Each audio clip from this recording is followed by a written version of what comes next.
Dal libro del profeta Isaia. Così dice il Signore Dio, che crea i cieli e li dispiega, distende la terra con ciò che vi nasce, dà il respiro alla gente che la abita e l'alito a quanti camminano su di essa. Io, il Signore, ti ho chiamato per la giustizia e ti ho preso per mano.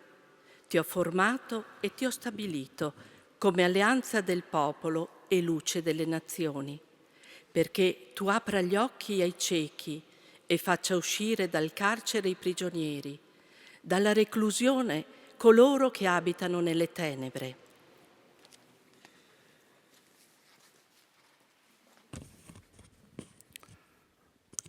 Ora ha parlato il Signore, che mi ha plasmato suo servo dal seno materno, per ricondurre a lui Giacobbe e a lui riunire Israele, poiché ero stato onorato dal Signore e Dio era stato la mia forza, e ha detto: è troppo poco che tu sia mio servo per restaurare le tribù di Giacobbe e ricondurre i superstiti di Israele.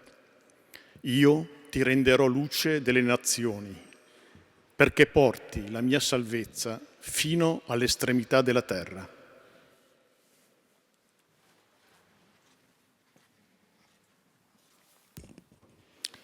Alzati, rivestiti di luce, perché viene la tua luce.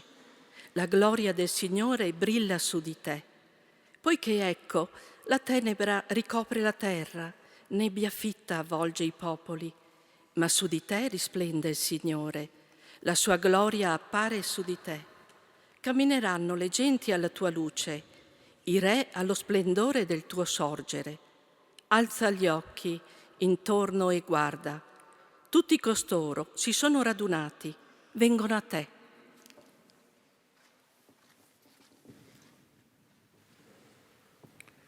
Il sole non sarà più la tua luce di giorno, né ti illuminerà più lo splendore della luna. Ma il Signore sarà per te luce eterna, il tuo Dio sarà il tuo splendore. Il tuo sole non tramonterà più né la tua luna si dileguerà, perché il Signore sarà per te luce eterna. Saranno finiti i giorni del tuo lutto.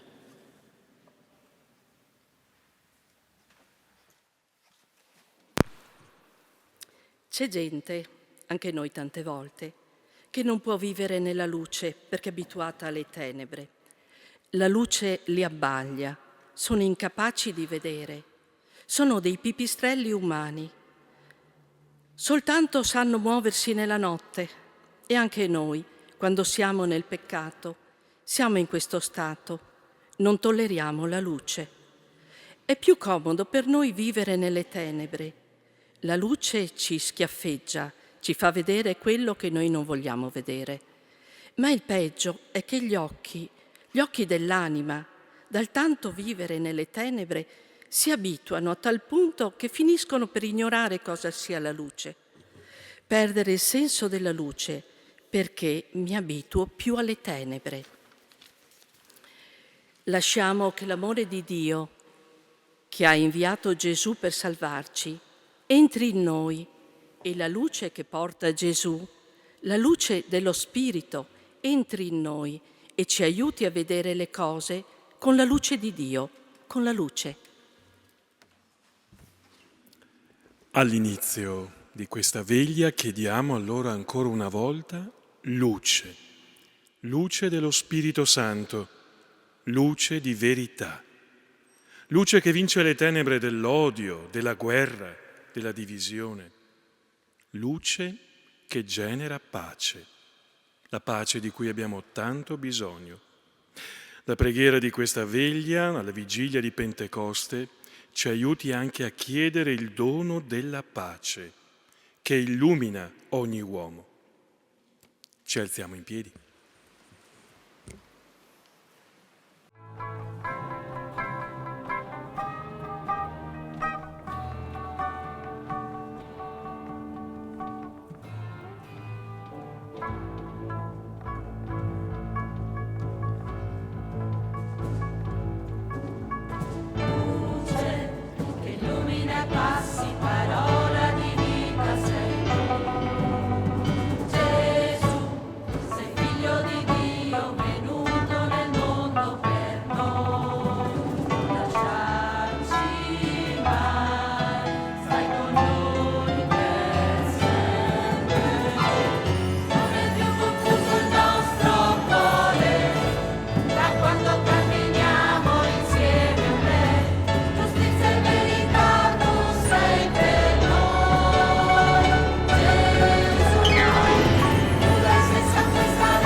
Nel nome del Padre e del Figlio e dello Spirito Santo. Amen. Il Signore che viene a salvarci sia con tutti voi. E con il tuo spirito. Ci troviamo raccolti insieme davanti a te, o Signore. Ti preghiamo di illuminare i nostri occhi per comprendere il grande mistero di cui ci hai fatti partecipi. Siamo qui per vivere insieme la nostra fede, fede che può dare gusto a una vita, fede che può illuminare un'esistenza. Questa sera Dio vuole illuminare la nostra esistenza e darci il gusto di vivere. Ripetiamo. Egli avrà la luce della vita, dice il Signore. Egli avrà la luce della vita, dice il Signore. Chi mi segue ha già vinto le tenebre. Egli avrà la luce della vita, dice il Signore. Se custodirà la mia parola, non gusterà la morte.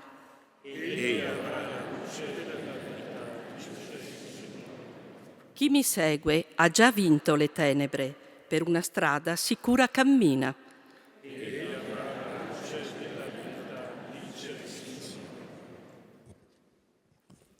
Invochiamo allora insieme lo Spirito Santo. Vieni, o Santo Spirito, illuminaci e cominceremo a brillare della tua luce, a brillare per essere luce per gli altri. Crea in noi, Signore, il silenzio per ascoltare la tua voce. Penetra nei nostri cuori con la spada della tua parola. Cristo, immagine radiosa del Padre, in te soltanto abbracceremo Dio. Ti cercheremo, Signore, nella notte. Vigileremo per te in ogni tempo. E nei giorni della nostra vita tu verrai, per essere finalmente per noi il sole che non conosce tramonto. Vieni, Spirito d'amore, manda un raggio di luce. Dolce ospite dell'anima, resta sempre con noi. O Dio, Padre della luce, tu vedi le profondità del nostro cuore. Non permettere che ci domini il potere delle tenebre, ma apri i nostri occhi con la grazia del tuo Spirito, perché vediamo colui che hai mandato a illuminare il mondo e crediamo in lui solo, Gesù Cristo, tuo Figlio, nostro Signore, egli vive e regna nei secoli dei secoli. Ci sediamo.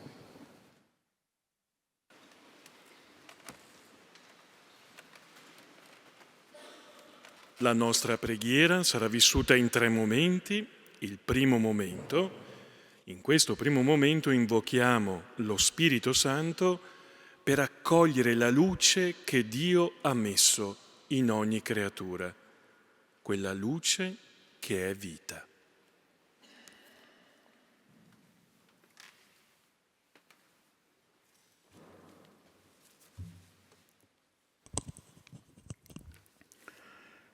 In principio, Dio creò il cielo e la terra. La terra era informe e deserta, e le tenebre ricoprivano l'abisso e lo Spirito di Dio aleggiava sulle acque. Dio disse: sia la luce. E la luce fu. Dio vide che la luce era cosa buona, e Dio separò la luce dalle tenebre. Dio chiamò la luce giorno, mentre chiamò le tenebre notte. E fu sera e fu mattina, giorno primo.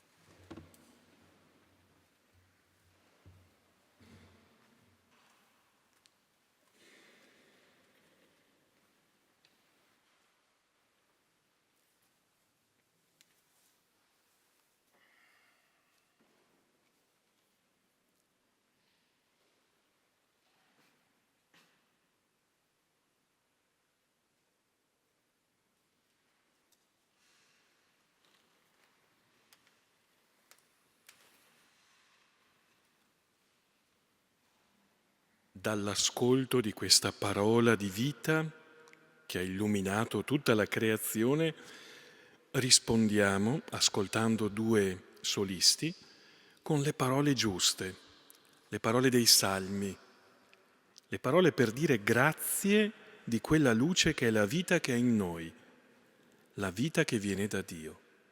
Le ascoltiamo e le facciamo nostre.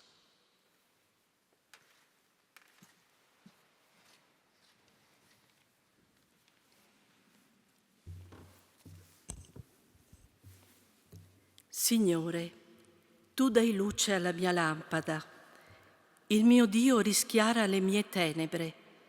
Con te mi getterò nella mischia, con il mio Dio scavalcherò le mura.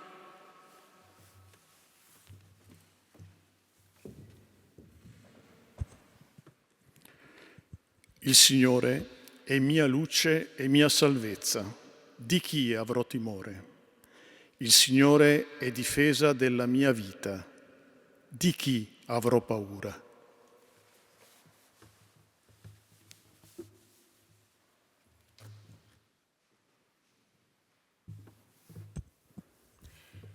Quanto è prezioso il tuo amore, o Dio! Si rifugiano gli uomini all'ombra delle tue ali, si saziano dell'abbondanza della tua casa. Tu li dissetti al torrente delle tue delizie. È in te la sorgente della vita. Alla tua luce vediamo la luce.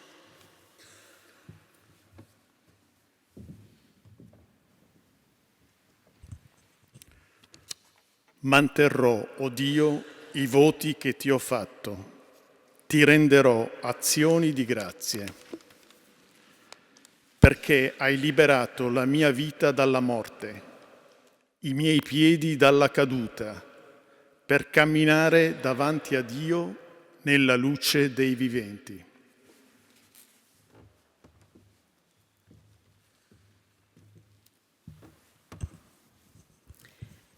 Quanto sono dolci al mio palato le tue promesse, più del miele per la mia bocca. I tuoi precetti mi danno intelligenza, perché odio ogni falso sentiero. Lampada per i miei passi è la tua parola, luce sul mio cammino.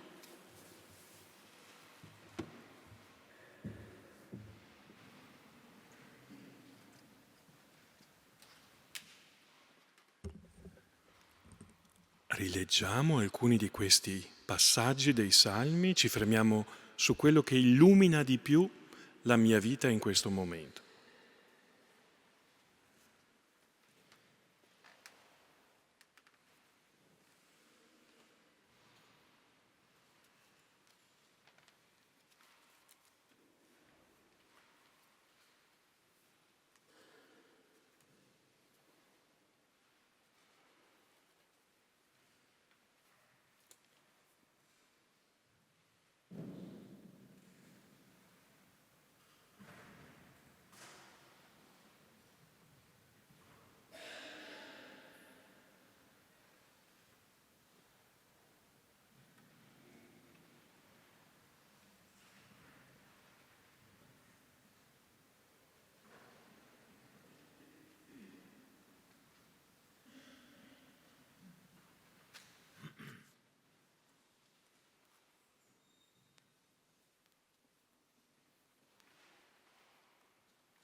Ci rivolgiamo ora al Creatore per dirgli grazie con la preghiera che c'è a pagina 8, ci mettiamo in piedi.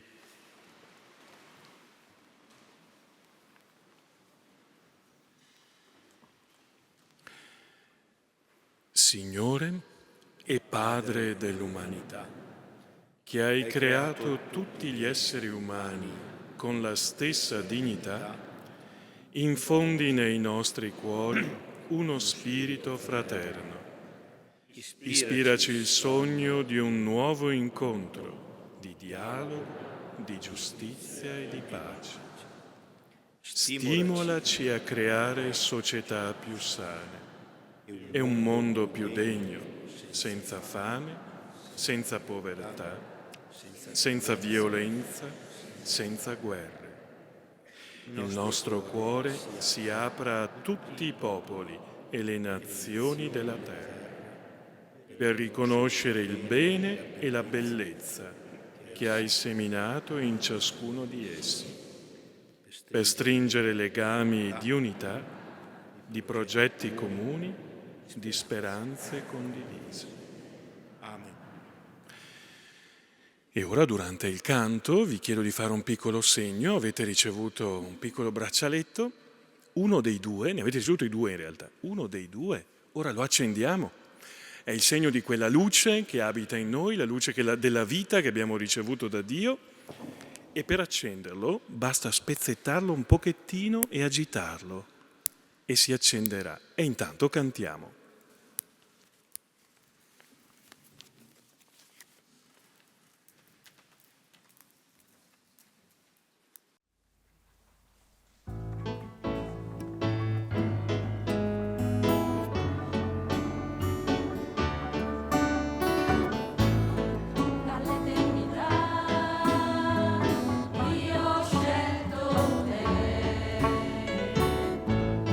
Dall'eternità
e dalla luce, che è la vita che riceviamo da Dio, ora invochiamo lo Spirito per lasciarci riscaldare la vita dall'amore del Cristo, da Lui che è luce che riscalda.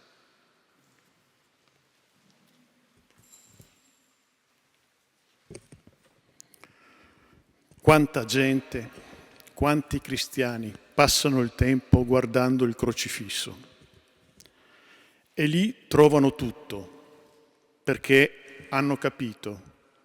Lo Spirito Santo ha fatto capire loro che lì c'è tutta la scienza, tutto l'amore di Dio, tutta la saggezza cristiana.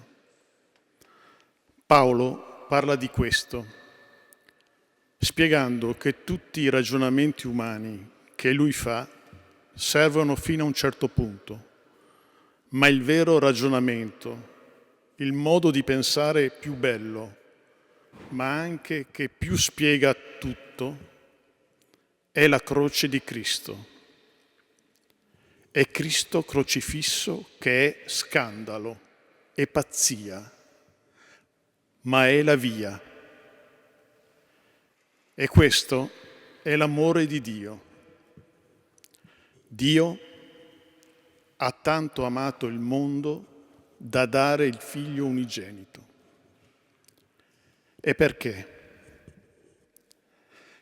Perché chiunque creda in Lui non vada perduto, ma abbia la vita eterna. L'amore del Padre che vuole i Suoi figli con sé. Guardare il crocifisso in silenzio, guardare le piaghe, guardare il cuore di Gesù, guardare l'insieme. Cristo crocifisso, il Figlio di Dio, annientato, umiliato, per amore.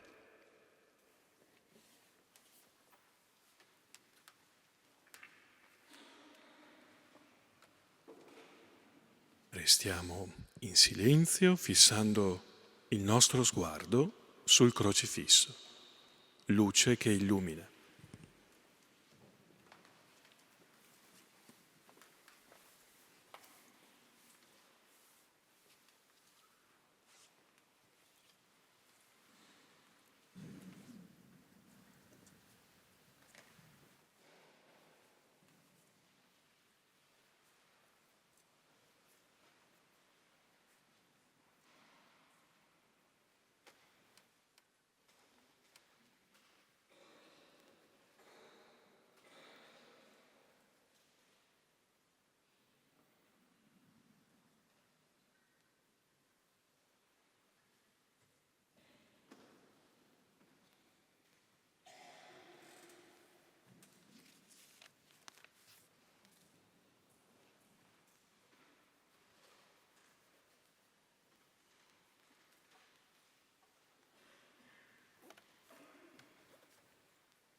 Io ti riconoscerò.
riscaldati dalla luce del Cristo crocifisso e risorto, ora invochiamo ancora lo Spirito Santo per ascoltare ancora una volta la parola di Dio. Ci mettiamo in piedi.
Dalla lettera di San Paolo agli Efesini.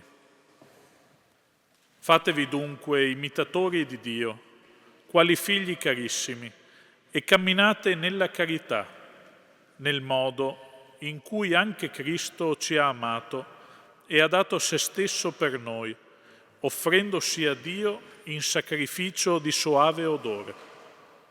Di fornicazione e di ogni specie di impurità o di cupidigia neppure si parli fra voi, come deve essere tra santi, né di volgarità, insulsaggini, trivialità, che sono cose sconvenienti. Piuttosto rendete grazie, perché sappiatelo bene, nessun fornicatore o impuro o avaro, cioè nessun idolatra, ha in eredità il regno di Cristo e di Dio. Nessuno vi inganni con parole vuote. Per queste cose, infatti, l'ira di Dio viene sopra a coloro che gli disobbediscono. Non abbiate quindi niente in comune con loro. Un tempo, infatti, eravate tenebra, ora siete luce nel Signore. Comportatevi perciò come figli della luce. Ora il frutto della luce consiste in ogni bontà, giustizia e verità. Cercate di capire ciò che è gradito al Signore. Non partecipate alle opere delle tenebre che non danno frutto, ma piuttosto condannatele apertamente. Di quanto viene fatto da costoro in segreto è vergognoso perfino parlare, mentre tutte le cose apertamente condannate sono rivelate dalla luce. Tutto quello che si manifesta è luce. Per questo è detto: svegliati tu che dormi, risorgi dai morti e Cristo ti illuminerà. Fate dunque molta attenzione al vostro modo di vivere, comportandovi non da stolti, ma da saggi, facendo buon uso del tempo, perché i giorni sono cattivi. Non siate perciò sconsiderati, ma sappiate comprendere qual è la volontà del Signore. E non ubriacatevi di vino che fa perdere il controllo di sé. Siate invece ricolmi dello Spirito, intrattenendovi fra voi con salmi, inni, canti ispirati, cantando e inneggiando al Signore con il vostro cuore, rendendo continuamente grazie per ogni cosa a Dio Padre, nel nome del Signore nostro Gesù Cristo. Ci sediamo.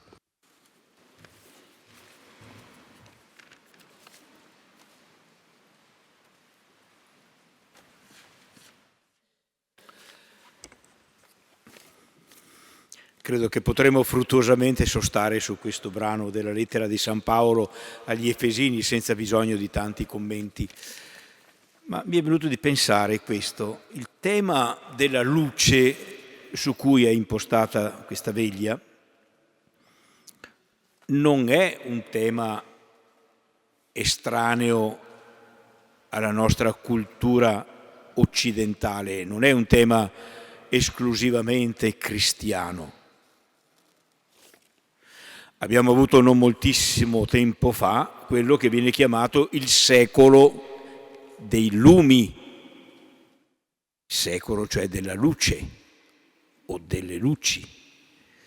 L'illuminismo, anche nel nome, fa appunto riferimento alla luce,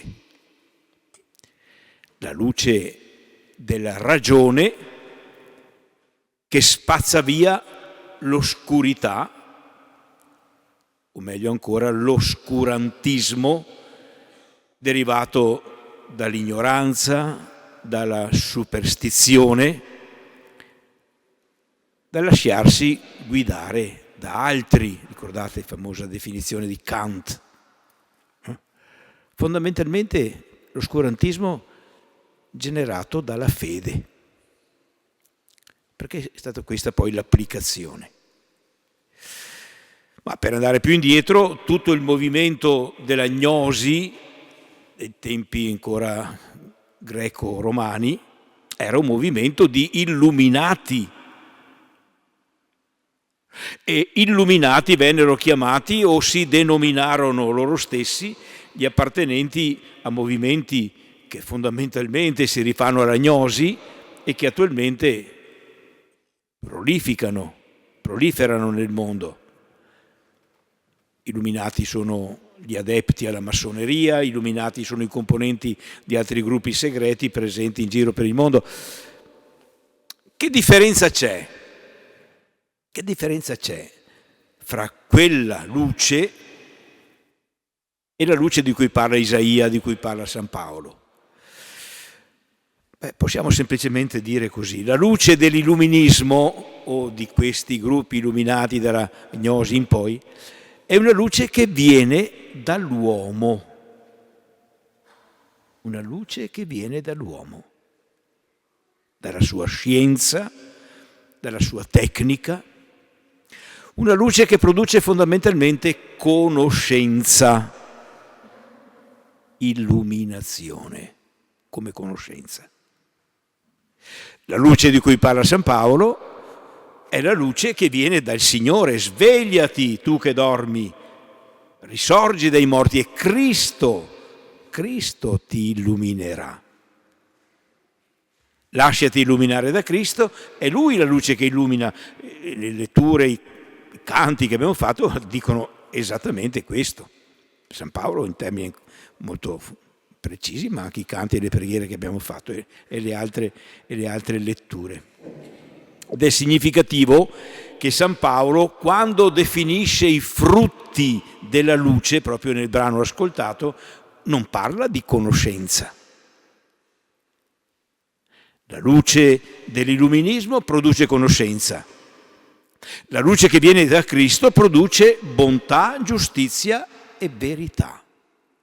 Certo, anche verità, ma non esclusivamente verità, bensì bontà e giustizia e quindi verità. La luce che proviene dalla cultura e dalla ragione illuministica è una luce fondamentalmente intellettualistica. Lo si può dire proprio in maniera evidente, concettualistica.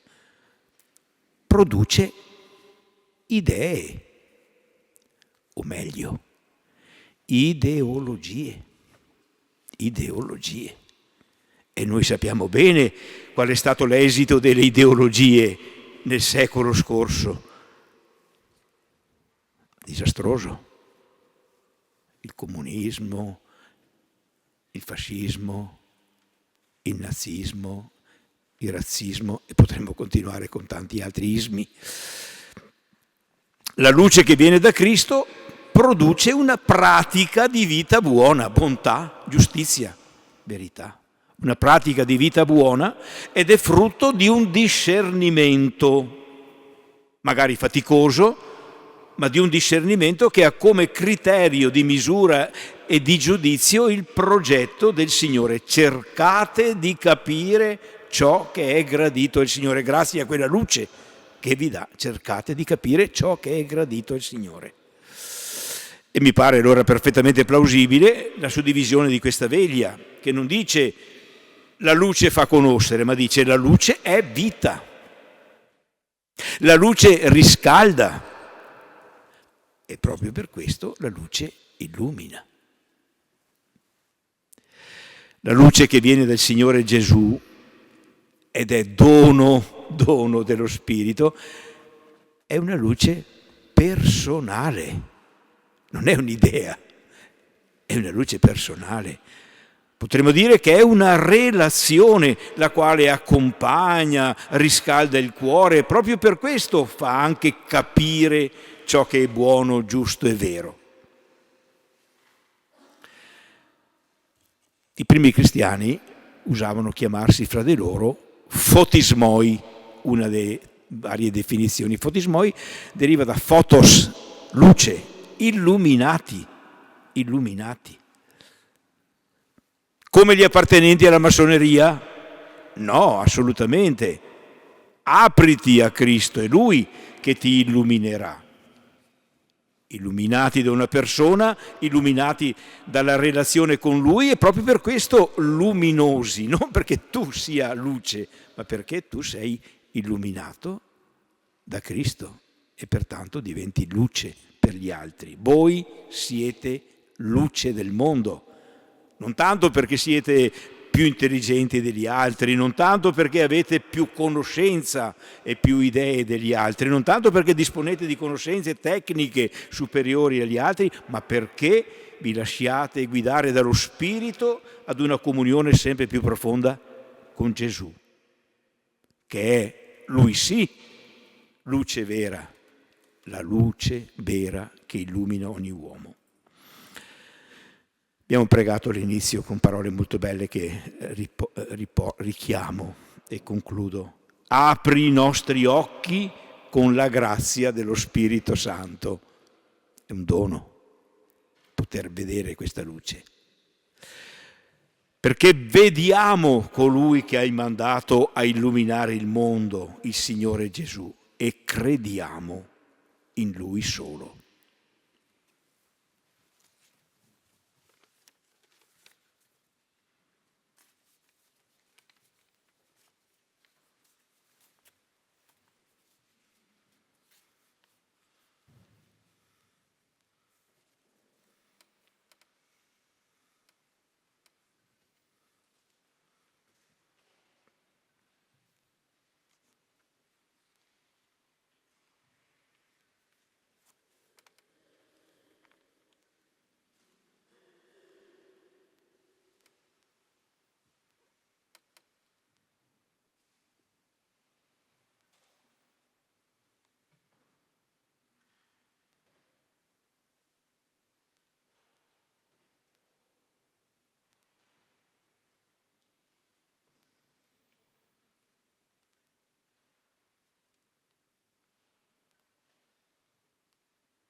Ci prepariamo allora a invocare in questo terzo momento la luce dello Spirito per riconoscere la luce che risplende nella comunione di quel corpo di Cristo che è la Chiesa, una comunione illuminata proprio dallo Spirito. Ci facciamo aiutare da 2 numeri della Evangelii Gaudium che ascoltiamo.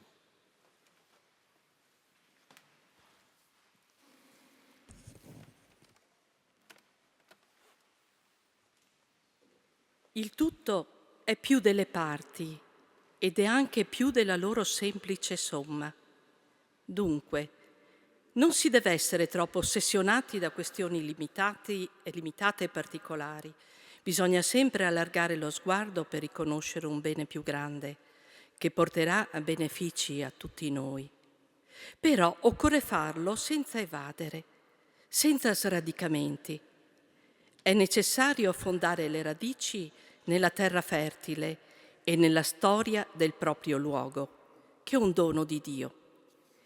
Si lavora nel piccolo, con ciò che è vicino, però con una prospettiva più ampia.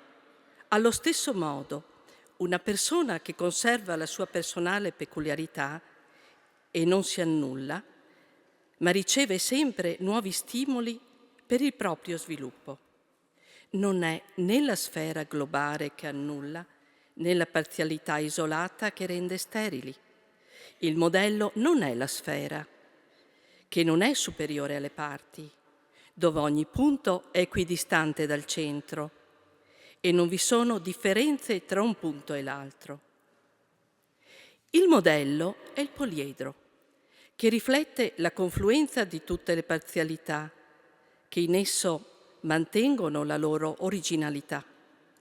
Sia l'azione pastorale sia l'azione politica cercano di raccogliere in tale poliedro il meglio di ciascuno.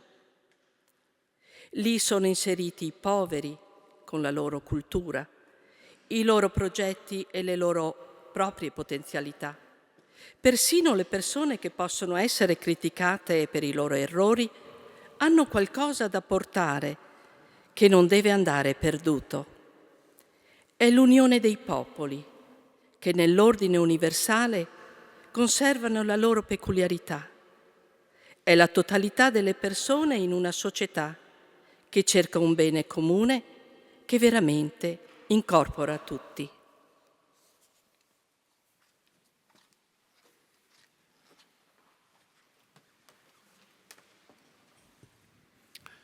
E allora vogliamo mettere qui davanti agli occhi di tutti un poliedro.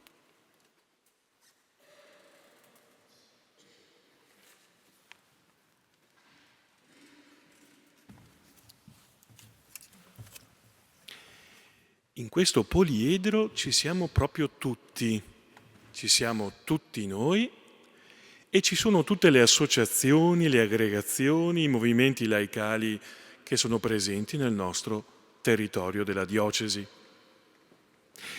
Ed è sotto la stessa luce dello Spirito che ciascuna di queste parti brilla e risplende del colore che gli è proprio. È quello che ora viene significato con un gesto che verrà realizzato da 12 realtà associative presenti nella nostra diocesi, che rappresentano anche tutte le altre. Rimaniamo seduti.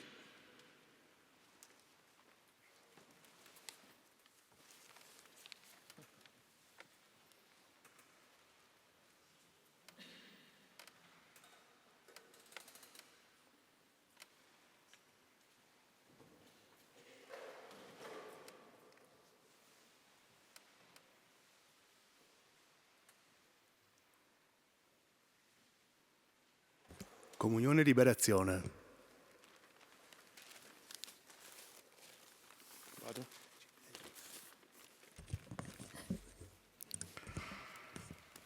Speranza.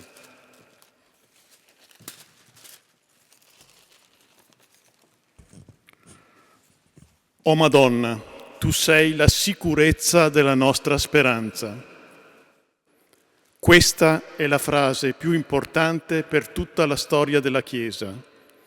In essa si esaurisce tutto il cristianesimo. Senza la Madonna noi non potremmo essere sicuri del futuro, perché la sicurezza del futuro ci viene da Cristo, il mistero di Dio che si fa uomo. Attraverso di lei il dono dello Spirito Santo si è comunicato all'uomo. Nel seno di Maria è cominciata l'ultima storia dell'umanità. È un miracolo, l'inizio della fine del mondo. O Madonna, tu sei la sicurezza della nostra speranza.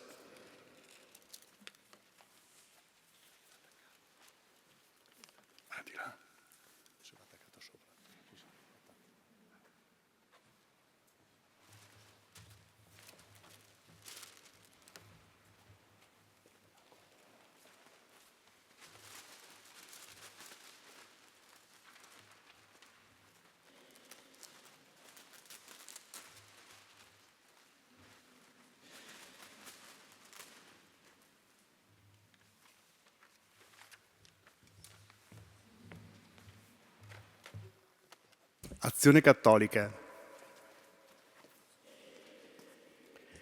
Mossi da quel passo dell'esortazione in cui si dice che si lavora nel piccolo con ciò che è vicino, però con una prospettiva più ampia, la parola che abbiamo scelto per rappresentare l'azione cattolica è popolare, una delle dimensioni che contraddistinguono la vita associativa.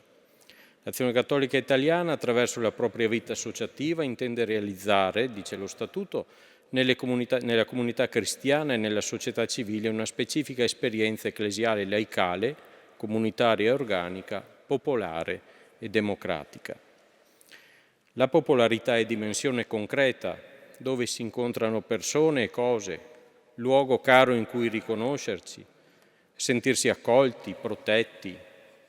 Popolarità è sentirsi a casa in parrocchie, nei nostri villaggi e nelle nostre città. La popolarità comporta conoscere e saper leggere in profondità contesto, realtà, territorio nel quale si vive. La dimensione popolare appartiene al DNA dell'uomo, intendendola in senso aperto, dinamico, inclusivo. Attenzione è necessaria a non confondere la dimensione popolare con il populismo, che diversamente predica identità egoistica e razzola nell'intolleranza. Essere popolo non costituisce un'entità amorfa in cui si annega l'identità personale, ma è al contrario una comunità umana articolata, fatta di una complessa tessitura di relazioni interpersonali che devono essere riconosciute e promosse secondo una pluralità di forme partecipative.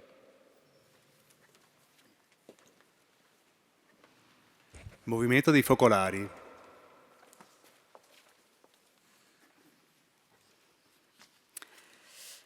Chi mi sta vicino è stato creato in dono per me ed io sono stata creata in dono a chi mi sta vicino.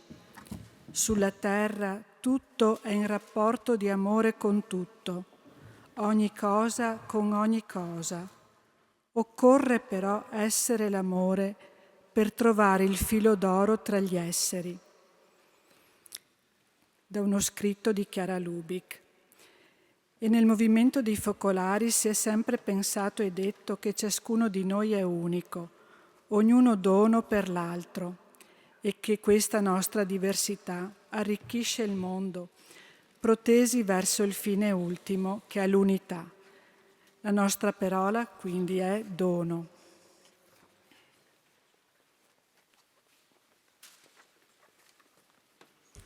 Agesci.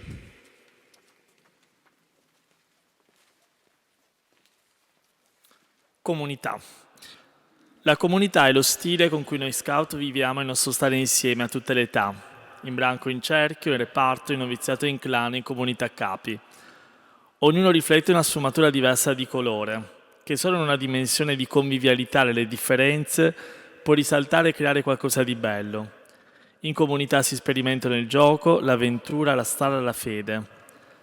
La comunità prega e condivide ispirandosi allo spirito delle prime comunità cristiane. È inoltre il luogo del confronto schietto di idee, della collezione fraterna, dell'accoglienza di chi riesce a trovare un suo posto nella ricchezza di ciò che è e di ciò che può portare. La comunità vive al suo interno, ispirata a una legge e a una promessa, dinamiche di crescita per il singolo e per il gruppo intero, ma è pronta ad aprirsi all'esterno nel servizio, nel confronto generativo, nella logica di rete che aiuta a cogliere meglio analogie e differenze. Rinnovamento nello spirito.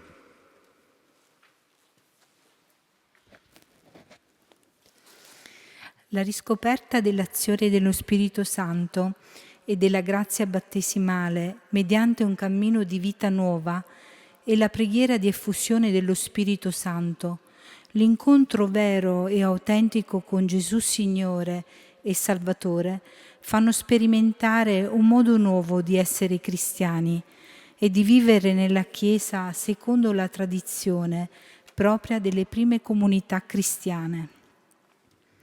Un amore nuovo per la parola di Dio, una più profonda partecipazione alla vita sacramentale, il desiderio di formazione, l'esercizio dei carismi, l'anelito alla vita fraterna, la volontà di testimoniare ed evangelizzare, ponendo la propria vita sul fondamento di Cristo e sulla sua signoria, hanno origine dal desiderio di ascoltare lo Spirito Santo e lasciarci guidare da Lui. Rendimento di grazie, lode, adorazione, stupore di fronte alla grazia di Dio che opera incessantemente. Questo è rinnovamento.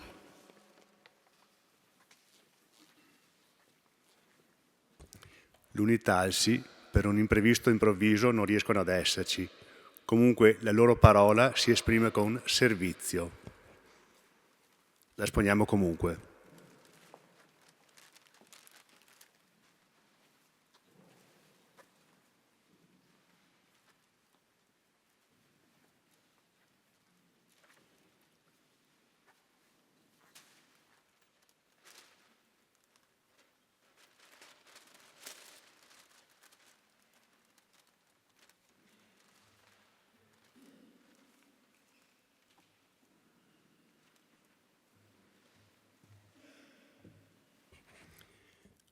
Ordine francescano secolare.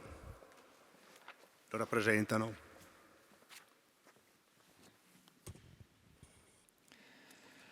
La vocazione dell'ordine francescano secolare è vocazione a vivere il Vangelo in comunione fraterna.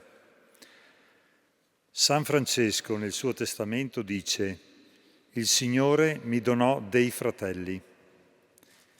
I fratelli sono un dono di Dio. In loro, e specialmente nei più poveri, incontriamo Cristo vivo nel mondo.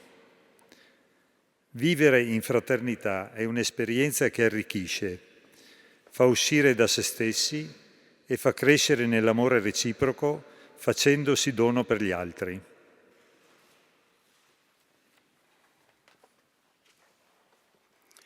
incontro matrimoniale.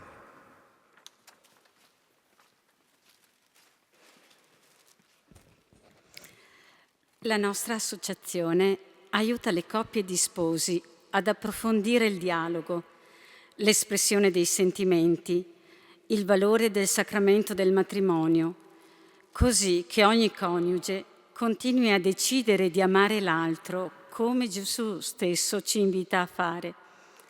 Amatevi gli uni gli altri come io ho amato voi. Il prendersi cura della nostra relazione di sposi genera amore, gioia, perdono, responsabilità e tenerezza, frutti che si riversano inevitabilmente intorno a noi, nella nostra famiglia, nelle nostre comunità e nella società. Questa è la caratteristica e la missione che ci distingue nella Chiesa e nel mondo. Per questo la parola è relazione.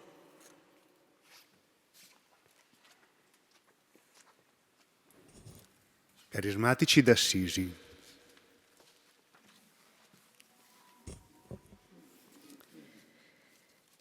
È questo movimento che accoglie carismi nuovi e che poi vengono anche seguiti e fatto un discernimento.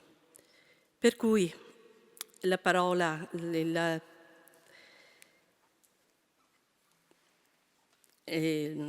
riflessione che è stata fatta a proposito di ciò che ha detto il Papa sul poliedro, nel suo impeto creativo lo Spirito Santo continua a rinnovarsi ed essendo l'amore legato alla vita umana, man mano che il dono di sé diventa più vero e profondo, si sviluppano nuove e sconosciute possibilità d'amore e di modalità di mettersi in relazione con Dio.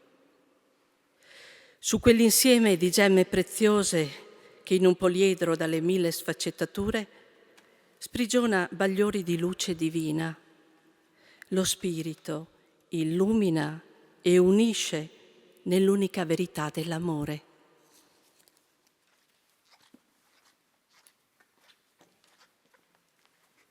I cooperatori salesiani.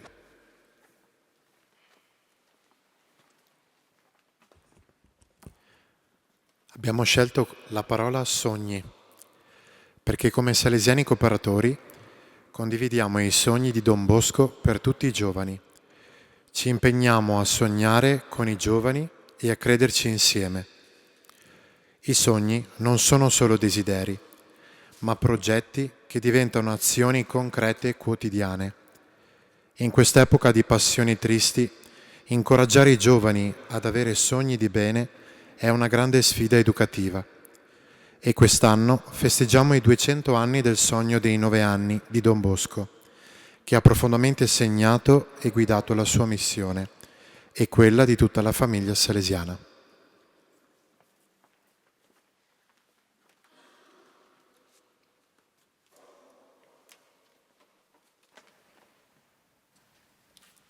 Movimento per la vita.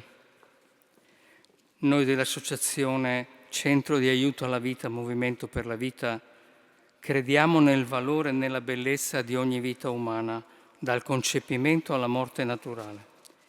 Ci impegniamo per tutelare la vita nascente, sostenendo mamme e famiglie con la vicinanza, l'ascolto e servizi concreti, adoperandoci per cercare di limitare le difficoltà economiche e sociali che talvolta rendono difficoltosa l'apertura a una nuova vita.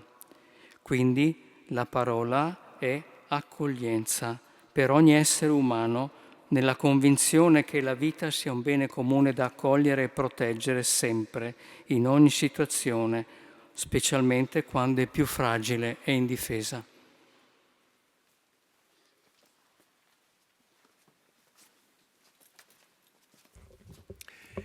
Ed è proprio sotto la stessa luce, come vediamo in questo poliedro, che risplende una comunione di diversi doni e carismi nella Chiesa.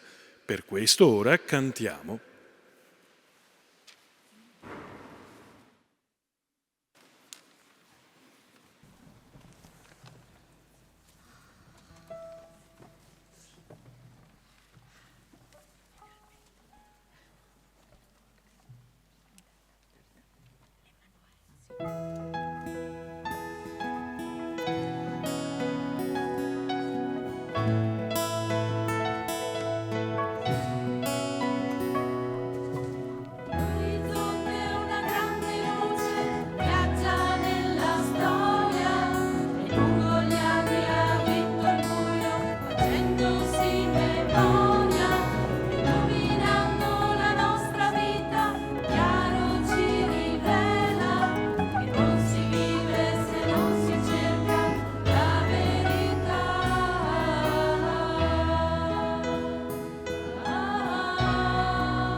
Prima di ricevere la benedizione del nostro Vescovo, che è la benedizione del Signore, ci mettiamo in piedi e presentiamo al Signore alcune intenzioni che ci stanno a cuore. Ad ogni invocazione rispondiamo: aiutaci, Padre, ad accogliere il tuo Spirito.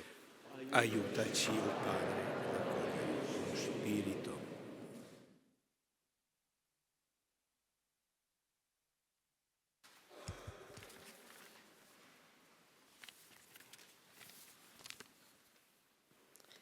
Padre, nello Spirito vieni e visita la tua Chiesa pellegrina sulla terra.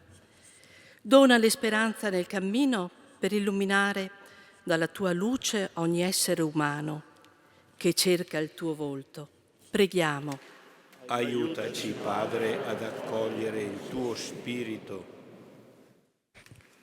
Padre, nello Spirito vieni e visita la Chiesa che è in Vittorio Veneto, la nostra diocesi. Percorra con fiducia le strade che tu continui a indicarle attraverso i segni luminosi del tuo amore. Preghiamo. Aiutaci, Padre, ad accogliere il tuo Spirito.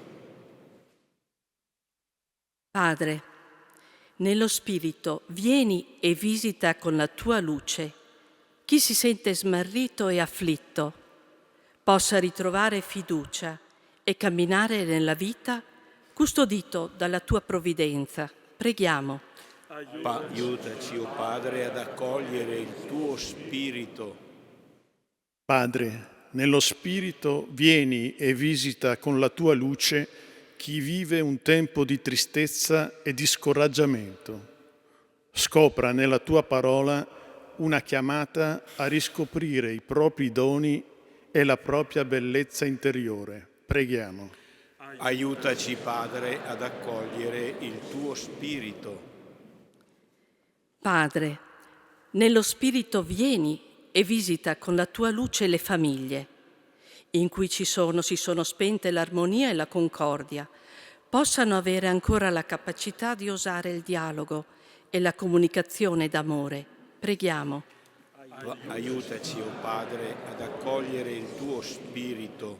Padre, nello Spirito vieni e visita con la tua luce il nostro mondo ferito dalla guerra e dalla violenza. Le tenebre dell'odio siano vinte da gesti di riconciliazione e di pace. Preghiamo. Aiutaci, o Padre. E raccogliamo nella preghiera che ci ha insegnato il Signore Gesù, che ci è stata consegnata nel momento del nostro battesimo, tutte queste intenzioni e le altre che portiamo nel nostro cuore. Padre nostro che sei nei cieli, sia santificato il tuo nome, venga il tuo regno, sia fatta tua volontà, come in cielo così in terra. Dacci oggi il nostro pane quotidiano e rimetti a noi i nostri debiti, come anche noi li rimettiamo ai nostri debitori, e non abbandonarci alla tentazione, liberaci dal male. È Dio la nostra luce, è Dio la nostra gloria. È Dio la nostra luce, è Dio la nostra gloria. Non sarà più il fiammeggiare del sole.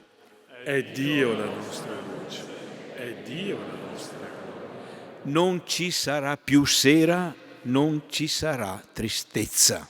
È Dio la nostra luce, è Dio la nostra gloria. Non sarà più il fiammeggiare del sole a illuminare il giorno. È Dio la nostra luce, è Dio la nostra gloria. E la benedizione di Dio Onnipotente, Padre e Figlio e Spirito Santo, discenda su di voi e con voi rimanga sempre. Amen. Grazie al nostro Vescovo Corrado, gli auguriamo una buona Pentecoste, ma ce l'auguriamo vicendevolmente di poter vivere bene questa solennità illuminati dallo Spirito. A proposito, e l'altro braccialetto? L'altro braccialetto domani vi invito a donarlo a qualcun altro, qualcuno della famiglia o qualcuno che troverete in chiesa, e gli direte, alla loro faccia sorpresa, gli direte: ti invito a risplendere della luce di Gesù. È un segno per poter vivere bene questa Pentecoste. Grazie al coro che ci ha davvero aiutato a pregare bene, grazie a tutti quelli che hanno preparato questo momento di preghiera, a chi ha preparato questo bellissimo poliedro che ci resterà nella memoria per la festa di domani, ringraziando il Signore per i tanti doni e i carismi che continua a dare alla nostra Chiesa, a quella Chiesa che è qui in Vittorio Veneto, ma a tutta la Chiesa che è nel mondo. Ci affidiamo a Maria con il canto finale.